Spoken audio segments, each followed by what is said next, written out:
Friday the 13th, Church of the Divine Psychopath, Chapter 17. You know, Operator Blair began, lying back on the padded bench to rest his head on his wadded-up Kevlar vest. I'm just as happy to be sitting the rest of this out, even if my leg is all fucked up. Not me, buddy, Levinger replied. He was seated on the bench across from Blair. I feel like a sitting duck. He gazed around as if he could see through the lab's heavily armored walls into the darkness of the forest that surrounded them. Jason could be right outside this thing, right now, just waiting. Blair closed his eyes, amused by his comrade's unfounded worry. Dude, he already tried to kill me once and he couldn't do it. That means I'm golden. It's like flying with someone who survived a plane crash. You're safer here with me than you would be anywhere else. Maybe so, except that if you survive a plane crash, the plane doesn't chase you down to finish the job. Blair snorted. You're welcome to test my theory in any way that you see fit. Me, I'm going to relax and do my job. Levinger looked at the other operator, splayed out across the bench with his eyes closed and a peaceful look on his face. And your job is napping, I take it? Blair opened his eyes and cocked his head towards Levinger, grinning. Shit. Even if I wanted to do anything, Mosley's got me pumped full of so much painkiller, I wouldn't be any good at it. So yes, to answer your question, the way I see it, my job at the moment is napping. We're supposed to be trying to raise headquarters on the radio. We tried that a whole bunch of times. We failed. Blair closed his eyes once again. But if you'd shut the fuck up, I imagine I could achieve some real success at napping. You heard that gunfire. The rest of the team is out there, shooting at something. Doesn't that concern you? Levinger snapped. Sighing, Blair opened his eyes to look at his fellow operator again. Shooting at something is their job. It's sort of expected, don't you think? That's not my point. Look, Blair interrupted. I told you, I'm jacked up on a shitload of morphine. Of course I'm concerned about the rest of the team, but the truth is I can barely remember where the hell I am from moment to moment. Now you feel free to go on out there and try to help the others, or to get on the fucking radio and squawk away all you want. But meanwhile, get the fuck off my back, alright? Blair stared at Levinger, waiting for a response.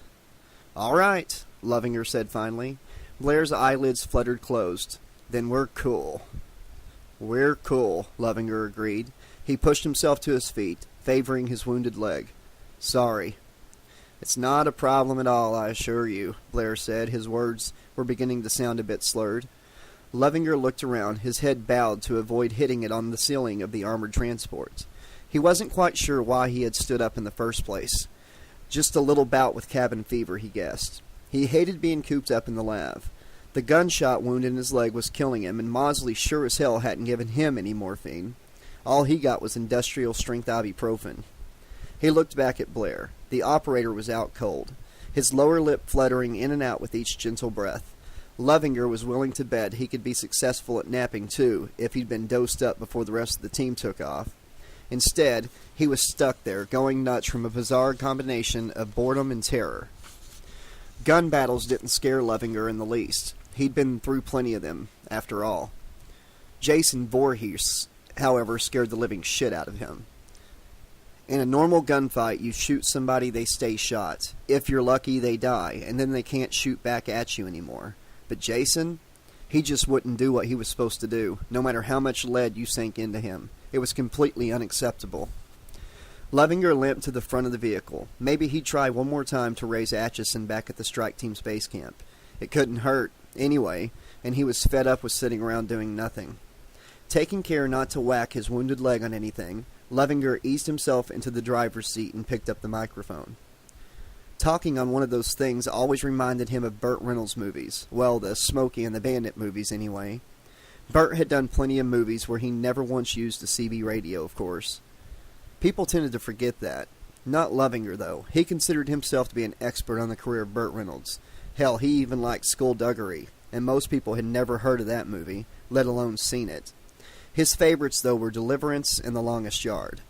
Whenever Levinger started dating a girl, he made her watch one or the other of those two movies to make sure she was, okay. He had found that The Longest Yard tended to result in his getting laid a lot more than Deliverance did, however. Understandable, he supposed. Levinger keyed the mic and lifted it to his face, trying to speak quietly. Base camp. This is Element 1. Do you read? Over. A soft growl escaped Blair at the back of the lav.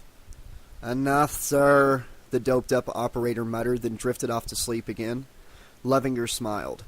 Keying the mic again, he whispered softly this time. "Base camp, please respond. Over." He released the key and waited for a response. To pass the time, he thought about the crazy dream he'd had the night before that the strike team had left for Camp Crystal Lake. He and Burt Reynolds had been working together to service an extremely willing Britney Spears, working from either end of the undulating pop songstress. Levinger and Burt had swapped a victorious high-five before his alarm clock had yanked him out and back into the real world. Not a bad dream at all, as dreams go. No response from Atchison. Levinger lifted the mic again, freezing when something thumped against the outside of the lav. "Did you hear that?" he whispered. Blair replied with the quiet snort. Another thump, this time from a different direction. Something was out there, circling the lav. Levinger still held the microphone gripped tightly in front of his face, afraid to move. Realizing he was holding the key down, he eased his thumb away. "Blair." Levinger tried to swallow, but his throat had gone dry. "Are you awake, buddy?" "No." The unexpected sound in Blair's voice caused Levinger to start, slamming his wounded leg into the lav's dash. He winced at the pain, but held in the groan that struggled to escape. "Why you waking me up?" Blair mumbled. Breathing hard, Levinger looked back towards the other operator. "I think there's someone outside the lav," he whispered. "It's Jason Voorhees, no doubt," Blair said, rolling over onto his side. "I'm not kidding," Levinger said, raising himself to his feet and starting back towards the crew compartment. Something clanged against the nose of the lav. Levinger stepped and stopped in his tracks.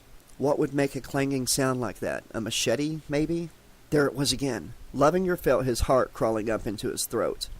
"Come on, man, you're a badass strike team operator. An elite killer. Get a hold of yourself. And your gun." Forcing himself to move, Levinger limped his way back into the crew compartment, where he retrieved his machine gun.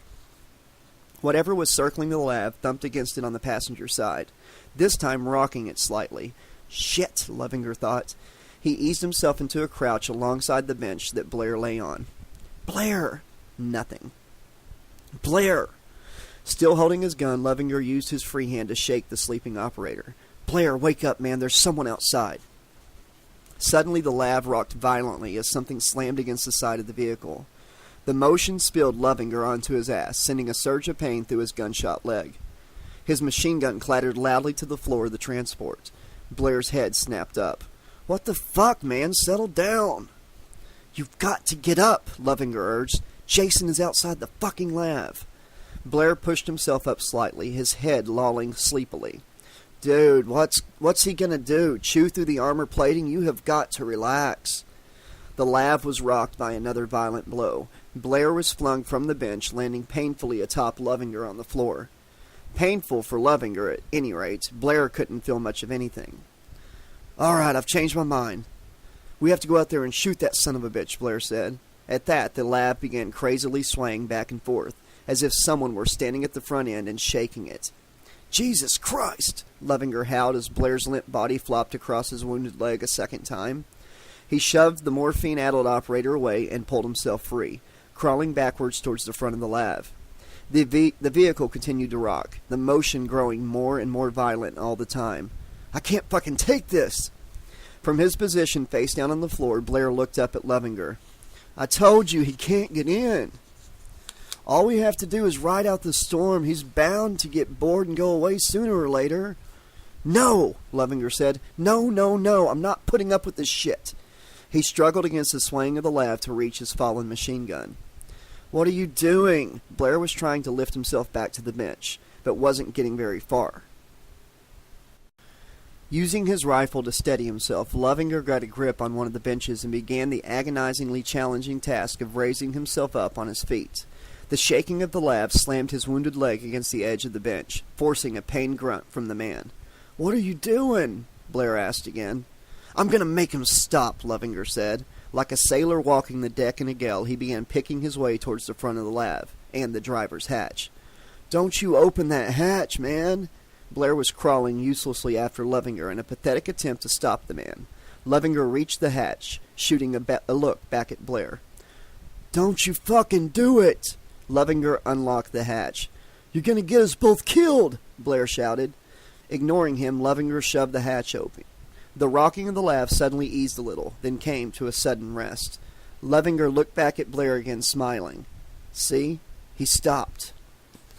Blair watched as a pair of ragged arms thrust downwards through the driver's hatch, the decaying hands clamping down over Lovinger's head. The operator screamed as he was hauled out of the hatch, his neck snapping and his feet kicking as they disappeared completely. Blair lay still on the floor, listening as Lovinger's screams became manic and were then silenced. The lav rocked one more time, then settled. A moment passed. Blair stared up at the hatch. "Lovinger?" he managed to croak. "Lovinger, you gotta get back in here before—" His voice trailed away. He listened as someone moved around the top of the vehicle. Then Jason thrust his head down through the open hatch, his ghastly yellow eyes glaring at Blair. Then the terrible face disappeared again. As he frantically dragged himself to the rear of the vehicle, Blair tried to tell himself that someone as big as Jason would never fit through that hatch, but he knew better. The opening was built so that someone in full combat gear could easily make it through. Blair stared on in stark horror as Jason's legs slid through the opening and the killer lowered his bulk into the lav, his blood-smeared machete clinking loudly off the edge of the hatch. Blair fought the urge to glance around for a way out. What was the point? He had nowhere to go. As he watched Jason Voorhees slowly make his way to where he lay, cowering in fear, Blair had the time for one last thought. At least with all the morphine in his system, he wouldn't feel a thing. There were no bodies. Hobb and the rest of the strike team had taken up positions on either side of the dirt road, just before the point where it widened out into the parking area at Camp Crystal Lake. Kelly and Meredith were close to Hobb, ducked down behind some thick underbrush. Holding his field glasses sideways to peer through them with his one good eye, Hobb surveyed the situation. No bodies. That's good. The good, God-fearing folk in the ministry of the heavenly vessel had cleaned up their mess. The only evidence that remained of the firefight was the bullet-riddled school bus and the two other trucks, both of which had taken some damage. And of course, the numerous bullet hits and grenade damage visible on the main cabin. A wave of anger threatened to overwhelm Hobb. The bastards had stolen the body of his best friend. Killing these cocksuckers will be a pleasure, he thought. Hobb fought it down. Can't just go in with guns blazing, despite the circumstances. Oh sure, doing so would be monumentally satisfying, but it would also guarantee him a one-way ticket to that very lonely jail cell in that very deep hole somewhere beneath the agency's headquarters. Through the field glasses he watched. Mr. Tattoos, the ex-con or ex-biker he'd seen when the team first arrived, was walking around the corner of the main cabin, carrying a hunting rifle. He disappeared behind the school bus, then reappeared a moment later to lean against the porch railing. The guy had a pair of night vision goggles hanging around his neck, obviously taken from one of the fallen operators. There were no other church folk visible at the moment, but Hobb was certain they were out there, ready to start slinging lead. Hobb handed the binoculars to Kelly and nodded towards the porch. "Is that Rickles?" he whispered. As Kelly lifted the binoculars to her eyes, Meredith craned her neck, trying to see. "You keep your head down," Hobb told the girl. Meredith ducked down again. Kelly squinted into the binoculars for a moment, then lowered them and looked at Hobb, shaking her head. "Don James," she said softly. "Military?" "Biker, I think." Hobb nodded, taking the binoculars back from her. Almost as bad, a short, bird-like whistle caught his attention. Hobb glanced over to where Leonard was tucked down behind a tree. The man gave him a quick hand signal, lifting his field glasses to see his eye once again. Hobb looked in the direction Leonard had indicated. Nothing. He looked towards Leonard for confirmation. The man repeated the signal. Shrugging, Hobb took another look, but still saw nothing. Then someone moved past the window upstairs. The room was dark, but there was no doubt about it. "Who's in the upstairs room on the right?" Hobb asked Kelly. The right?" He could see her running the floor plan in her head, trying to recall. "That's Father Long's room, I think. Or, maybe Rickles." Good enough. Taking out either one of those two would probably bring a quick end to all of this. "You two get back now," he told Kelly and Meredith. "Stay low, find the fattest tree you can, and fold yourselves up behind them. Then stay there until I say move." "But what if—" Kelly started. Hob cut her off and pointed back into the woods. "Do it now!" He watched until Kelly and Meredith had both found hiding places and were out of sight. Then he signaled to his strike team. Each one of them was focused on their own area of responsibility. Each one was pissed off and looking for revenge, and each one was armed to the teeth with some seriously hardcore weaponry. Time to get this show on the road. Hob sucked in a deep breath, diplomacy first, ass-kicking afterwards. "Father Eric Long!" he shouted. Instantly, Don James raised his rifle and crouched behind a post, lifting his stolen night vision goggles to his eyes. There was more movement from various places around the perimeter of the campground, giving away the positions of Jesus freaks with guns everywhere. Probably at least one more with night vision. "Father Long, you and your followers are ordered to surrender and hand over your weapons immediately," Hob yelled. On the porch, Don James's head swiveled. A good sign, Hob thought. At least he hadn't made anyone's position yet. Hob watched the tattooed biker for a second. The man looked uncertain, like maybe he didn't want to be there. Well, it was his tough luck. Pick a better church next time, asshole. Lifting his FN MK-46, Hob drew a bead dead center on the man's forehead. Watching this guy's brains come out would be so sweet, he thought. But of course, he couldn't do that. Not yet, anyway. "You have 3 minutes to begin complying with these orders," Hob shouted.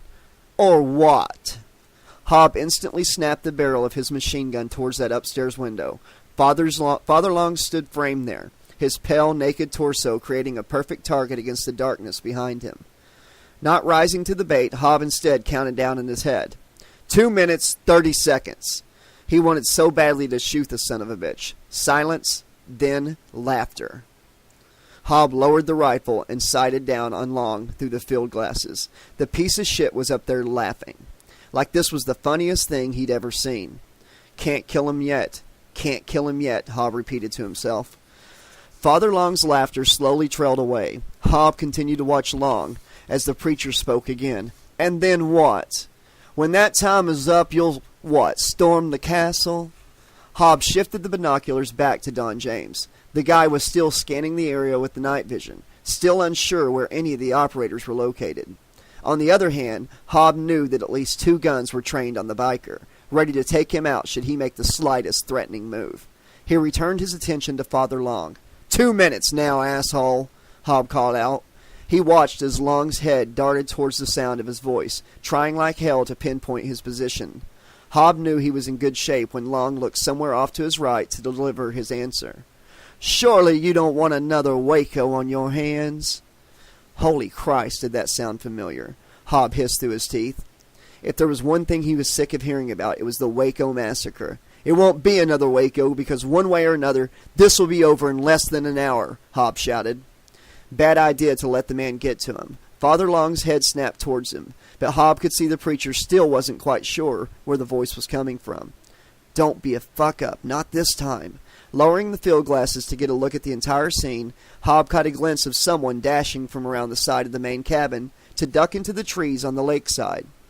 He brought the binoculars up again, searching the shadows there.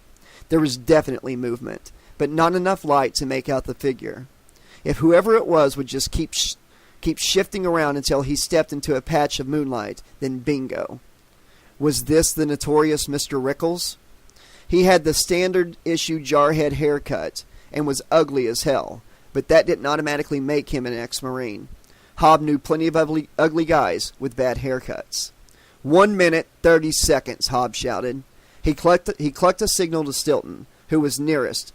When he had the operator's attention, he gestured towards the salty-looking dude hiding in the shadows, making certain that someone was training a gun on him.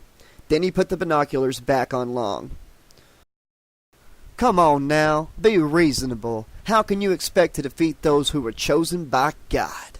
the preacher shouted, his eyes still flicking back and forth searching for Hob. The clock was ticking down fast. Time to work the diplomatic angle again.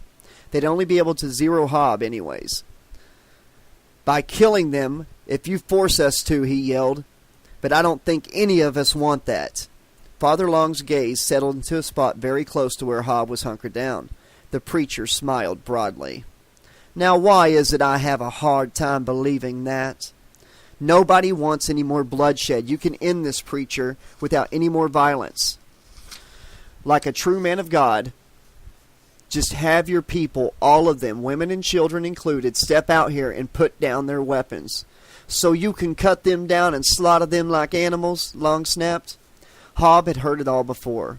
The crazy bastard was trying to rile up his followers with that kind of talk, get them hungering for blood, all in the name of defending themselves. This wasn't looking good. No, not at all. No, so we can settle this peacefully, Hob answered. Long's face split in that creepy goddamn smile again. There is no peace except with the bosom of the Lord, the preacher said, spreading his arms wide. Don't change the subject. Hob wanted to say this so badly. He looked from side to side. Tree on the left, good cover there. He didn't want to be sitting behind a shrub when the bullets started flying. He glanced backwards towards the trees where Kelly and Meredith were hiding. Hob hoped they had the sense to stay put, not panic and do something stupid. Steadying himself up, Hob shouted to Long again, "Your time is up." Father Long stared towards Hob for a long time, then spoke quietly. Only God himself can decide that. He looked down towards the trees, where the ugly guy had ducked into hiding. Hob saw the preacher give a slight, almost regal nod. Then hell opened up. Chapter 18. As gunfire erupted from behind positions around the campfire, Hob thought he heard a woman scream. He hoped like hell it wasn't Kelly or Meredith, but he couldn't afford to look back in their direction right then. Putting the sound out of his mind, he fired 6 rounds through the window that Long had disappeared back into. The bullet smashed through the glass and tore up the window frame, throwing chunks of wood into the air. The other operators were raining lead on their areas of responsibility. Hob saw Stilton throw some 5.56 caliber persuasion into the trees where he thought Rickles might be hiding. The church members were returning fire, and from the muzzle flashes lighting up the night over there, they obviously outnumbered the strike team by at least 2-1. Hob heard the woman scream again. No, 2 women. Definitely Kelly and Meredith. He whirled, his back against the tree trunk. A dozen feet away, seemingly oblivious to the gunfire whizzing past her, Meredith was on her feet in the open, backing towards the lake and screaming her head off. Hob could only see Kelly's legs. She was down on the ground, mostly obscured behind a tree. But even through the ear-splitting racket of the gun battle, he could hear her screaming. And with a very good reason. Jason Voorhees was advancing on her slowly. Noon and Marr had done some damage to the massive killer. His entire torso was a ravaged, bloody wound, but Jason was moving as if it were nothing more than an insect bite. "Meredith, get the hell out of there!" he shouted. The terrified girl looked towards him. "Run like crazy, girl!" Hob yelled, waving her off. She scurried away over the rise and headed towards Crystal Lake. Hob put a few rounds into the killer's chest, distracting him for an instant. "Kelly, move!" She didn't, at least not in the way Hob had meant. Jumping to his feet, he raced towards the tree she cowered behind. A slug tore into the tree trunk as he reached it, throwing splinters of bark into his face. He yelped, in surprise more than from pain, and he quickly wiped at his good eye. He couldn't afford to lose it, since he didn't have a spare. Jason was only 5 or 6 yards away and coming up strong. Hob grabbed Kelly's arm and yanked the woman to her feet, screaming into her horrified face, "When I shoot the bastard, you run like hell!" "Where?" "Doesn't matter, just get the fuck out of here." Hob whipped his rifle towards Jason and put another burst of stinging lead into the madman, irritating him more, then slowing him down. Kelly took off running, rapidly melting into the shadows of the forest. Before Hob could fire another shot, Jason was on him. The machete whipped towards his face. Throwing himself backwards, Hob felt the blade slide past his left cheek, heard it sink into the tree with a loud thunk. Off balance, he stumbled back and fell into the dirt, landing painfully. Looking up at his attacker, Hob saw Jason roughly twist the machete, freeing the blade from the tree trunk and leaving a 4-inch deep notch behind.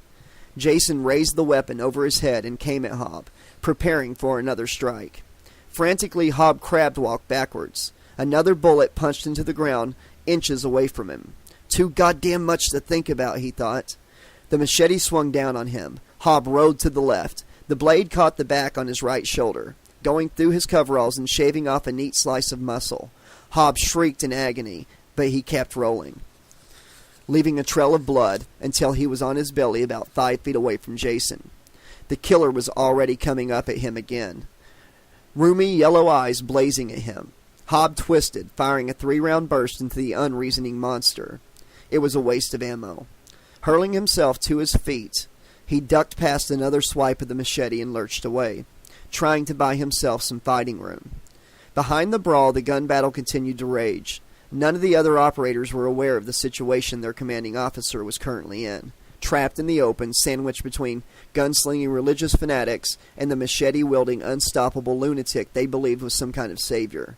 But Hobbs suddenly found himself in possession of a very interesting idea. It would probably get him killed, but then again, there wasn't much that wouldn't. Jason was bearing down on him rapidly. He's a torpedo in a hockey mask, Hobb thought. Hurriedly staggering backwards so he could keep an eye on the raging psychopath, he slammed up against a nearby tree hard enough to knock the wind out of himself. It hurt like hell, but at least he had cover from the gunfire for the moment. His shoulder was throbbing painfully, and he could feel blood streaming down his back inside his coveralls. Sucking air, he slung his rifle over his uninjured shoulder and holstered his sidearm. When the MK-46 didn't make an impression on the bastard, there was no point in wasting its ammo for what he had in mind. He just needed something to keep Jason interested, which currently did not seem to be a problem. The maniac lunged at Hobb, his massive arm driving the machete blade towards Hobb's chest in an attempt to pin him to the tree. Hobb spun away wildly, avoiding the machete but putting himself into the open again. He glanced around for the nearest operator. "Garb!" Hobb shouted, desperate to be heard over the noise of the gun battle. "Garb!" Garb looked back just in time to see his commanding officer dodge another swipe at the machete. If Hodd could have seen the man's eyes behind his night vision goggles, he would have seen them widen, as in cartoons. Garb swung his machine gun to bear on Jason and squeezed the trigger. The bullets thudded into the immense killer's body to little effect. "Don't waste the ammo!" Hobb stumbled away from Jason, slinging blood from his wounded shoulder. He shouted at Garb again, gesturing towards the campground. "Give me some covering fire! When I get back 10 feet past you, start leapfrogging!" Garb nodded sharply. Turning, he laid down some lead in the direction of the church folk. Hobb's stomach twisted itself up. Cold sweat was pouring down his face, stinging his bad eye and making it hard to see out of the good one. He risked a look back towards the cabins. At least 2 bullets zinged past him, one of which punched into Jason's gut, spewing a crimson jet of blood. The killer glanced down at the wound, then returned his attention to Hobb. This was never going to work, he thought. Jason lunged for him again. The machete slicing through the air, Hobb jumped to avoid the attack. Hit the ground running, backwards, and into the oncoming gunfire, and Jason was still coming after him. "That's it, ugly motherfucker. Come and get me," Hobb yelled at Jason. He passed Garb, who was crouched a few feet to his right, then ducked behind another tree. Jason slowed, eyeing Garb, whose attention was focused on keeping a steady, suppressing fire on the church folk. The madman raised his machete and started towards the oblivious operator. "Oh, shit! Garb!" Hobb screamed to be heard over the man's FN MK-46. "Get the hell out of there now!" Garb turned just as Jason was about to strike. "Holy fuck!" he screeched, jumping to his feet and scrambling forwards. Hobb raised his sidearm and put a round into Jason's chest. As expected, it did nothing to stop the murderous juggernaut. It did, however, draw him off guard and back towards Hobb. That's it, Hobb coaxed. He risked a glance around the tree, back towards the church, winced as he saw Hurley go down, blood spouting from his face. He looked back. Jason was closing in. 10 feet. 5. Hobb took off running again, leapfrogging Garb's position. "Watch your ass!" he yelled, as he passed the man this time. Hobb ducked behind a much thinner tree. He was running out of cover as he got closer to the campground's parking area. The direct approach wasn't going to work. If he was going to avoid getting shot, he'd have to stay along the tree line and circle the parking area. That was fine. The direct approach didn't matter. All I have to do is lead Jason to those Jesus freaks and hope that he'll start cutting down the goddamn sinners. As far as Hobb was concerned, that meant every last one of the assholes. With any luck, it would be like dropping a shark into a swimming pool on a hot Saturday afternoon. Garb leapfrogged Hobb's position, dropping into a crouch. He grunted loudly as a bullet slammed into his chest, knocking him backwards. "Shit!" Hobb left the corner of the tree and ran to Garb's side. The operator was writhing on the ground, gritting his teeth and swearing. His Kevlar vest had stopped the bullet, but the impact had still delivered a punishing blow. A frag grenade went off in the trees over towards the lake, startling Hob. He tumbled back on his ass, looking towards the explosion in time to see what appeared to be a disembodied hand hit the ground with a gruesome splat. Hob wondered who it belonged to. Garb made a weird sound, getting Hob's attention. He looked at the operator, who was on his back, grimacing in pain, and pointing at something behind Hob. Hob looked back and dodged away in one motion. Jason's machete came down in the dirt, nearly cutting into Hob's leg. Whipping his pistol upwards, Hob fired a shot into Jason's throat. That one shook the killer, at least a little. Blood spurted from his neck, and he reeled back, slapping a hand over the spurting wound. Hob was already on his feet. Taking hold of Garb's bulletproof vest, he turned his back on the man and started dragging him back into the trees and out of the line of fire. Then Hobbs's movement was stopped so suddenly it nearly yanked him backwards off his feet. Whirling, he saw Jason leaning over Garb's limp body, the machete sunk clean through his chest and into the ground, pinning him down. Slowly, the killer raised his masked head to glower at Hob. Howling with anger, Hob released his grip on Garb's vest and bolted for cover. Jason wrenched the machete from Garb's torso and stared at the blood dripping from the blade. Then he turned and calmly surveyed the assortment of victims spread out before him. After the initial burst of gunfire that had chased him back away from the window, only a slug or two had found its way into Father Long's room. Still, as much as he would have loved to watch the battle unfold, he thought it prudent to hang back from the window a bit. He was sure that God would call him home soon enough, but he didn't want to needlessly hurry things along. So he stood at the foot of the bed, eyes closed, stark naked, and listened. He listened to the firecracker burst of machine gun fire, the throaty growl of shotguns, the reverberating crack of hunting rifles, and the screams of pain, of course. The screams were the sopranos of his grotesque opera. They didn't come often, but when he heard one, a glorious shiver ran up Long's naked spine. Sadly, the pleasure of the performance was marred by the whimpering cries of his wives. Father Long opened his eyes and looked towards the three women, huddled in the farthest corner where they cowered like pathetic children. "Get out," Long commanded. The women merely looked at him, their tear-sodden eyes bulging in horror. "I said get out," he repeated, striding towards the women. He didn't seem to notice the bullet that punched through the window, zipping past him to impact the opposite wall.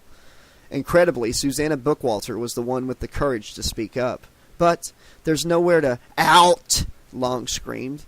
He stomped to where the women huddled together, grabbing Christine's arm and hurling her roughly towards the door. She slammed into the wall and fell to the floor. "Why are you doing this?" Christina shrieked, tears running down her face. A trickle of blood now ran from her left nostril.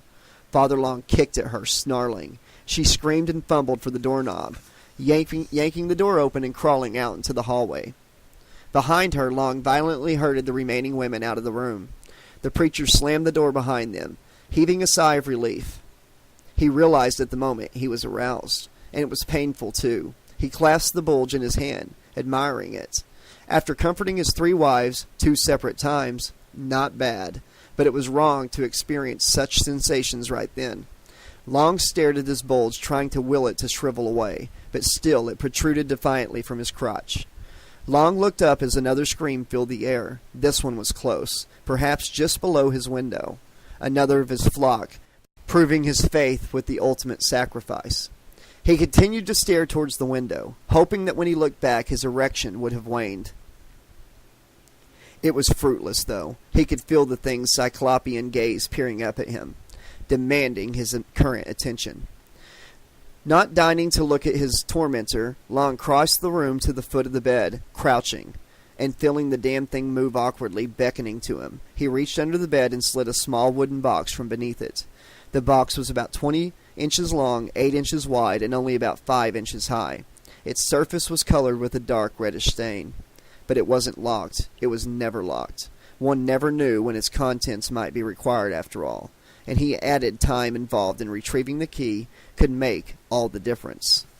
Of course, Father Long had never before had need for the item, a fact he took great pride in. Long flipped open the 2 halves that held the lid closed, glancing at his crotch as he did so. "Soon." He warned the thing silently. "Soon. You'll learn when such behavior is appropriate and when it isn't." Slowly, he raised the lid of the box. Inside was a small whip with numerous thin black leather tentacles snaking out from the handle. a cat of nine tails. With both hands he lifted the whip from the box reverently. He gripped the handle firmly in his right hand, sliding the leather strips through his left. As the strips fell away, they left trails of blood across the palm of his hand. Sucking air through his clenched teeth, Father Long examined the ragged slits that marred the flesh of his palm, then held up the whip, gazing at his glistening tentacles. Each leather strip was studded with tiny slivers of broken glass. On his knees, Long turned to face the broken window and raised his eyes to the heavens. "For you, Lord, for my sins." Then he whipped the leather ribbons over his right shoulder and across his bare back, gasping as the glass tore through his skin. As he agonizingly slid the straps upwards over his shoulder again, he glanced down at his erection. Yes, the terrible thing was finally beginning to diminish. The glass-encrusted lashes bit into his flesh again with a wet snap, peeling skin from the meat underneath. Rivulets of blood trailed down Long's back, mixing with his sweat and dripping to the wooden floor. The preacher shuddered in frightful rapture. Outside, men continued to die for him.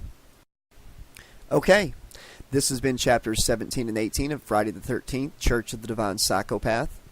When I upload the video tomorrow, it will be the conclusion of this book, the final chapters of it. And then starting Monday, I will be beginning on Nightmare on Elm Street, one of those novels. I'm still waiting for the comments from y'all to tell me which one. Right now, between Reddit and YouTube, I've got 3 votes for Suffer the Children and 1 vote for Protege. So please let me know. Be sure to like and subscribe and comment and click the bell for notifications of future uploads. But if you like the videos and you leave comments, you're going to be eligible for this. Once I reach 100 subs, I'm going to give one of my subscribers who has interacted by liking the videos and commenting on them, I will be giving one subscriber my only copy, the one I'm reading to y'all right now, of Friday the 13th, Church of the Divine Psychopath. Everybody have a great night, and I'll see you tomorrow with the conclusion of Friday the 13th, Church of the Divine Psychopath.